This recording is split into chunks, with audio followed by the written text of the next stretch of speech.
Nachádzame sa v srdci Tatier na Lomnickom šíte, teda na Lomnici. A je tu taký pekný park. Robia tu koncerty, pivo tu čapujú, práve to otvorili.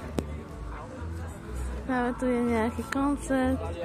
Už hrali nejakí hudobníci, ale ešte, že prídu aj v nejakých farebných úboroch, alebo neviem čo.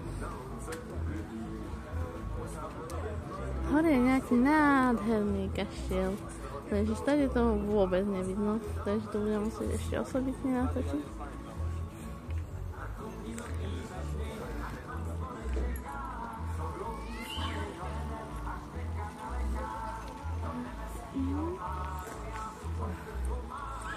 A kde to sme? V Tatranskom národnom parku. Toto je Tanap? Áno. Pri vstupe som čítala, že Tanap a hneď som aj povedala Tatranský národný park. Len som nevedela, že to je tento. V najväčšej chránenej oblasti na Slovensku. Áno. Ale že by to bol tento malý páčik, a možno, že je dlhší, to neviem, sa to nevidím. Toto je najväčší región.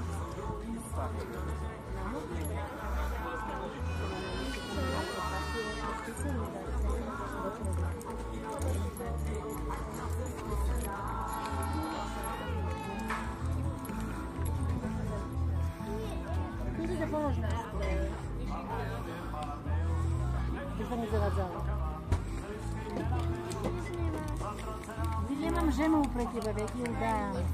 Toto si to zober sám, tu ide do vypať.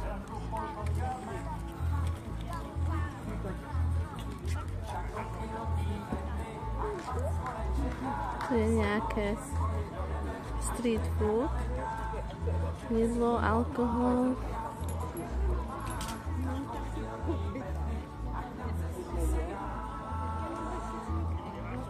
Je tu veľa stánkov, všeličoho. Tam je nejaká pekná reštika tiež, krásne gaučiky, tam sa dá dobre sedieť. Na teraske. Dole sú krásne autá.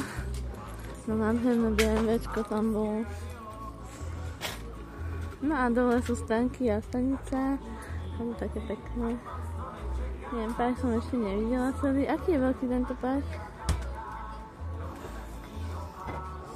Tatranský národný park sa rozprestiera na regióne Tatier na 1,7 km na 2 hektáre. Ďakujeme. A vlastne tam v tých horách sa hovorí, že je stanovište. Je to stanovište vlastne, ešte chcem k tomu podotknúť. Tie hory až tak nevidíme teda. Tým stanovišťom som myslel, že v týchto horách je domov grizzlyho medveďa. No pekne.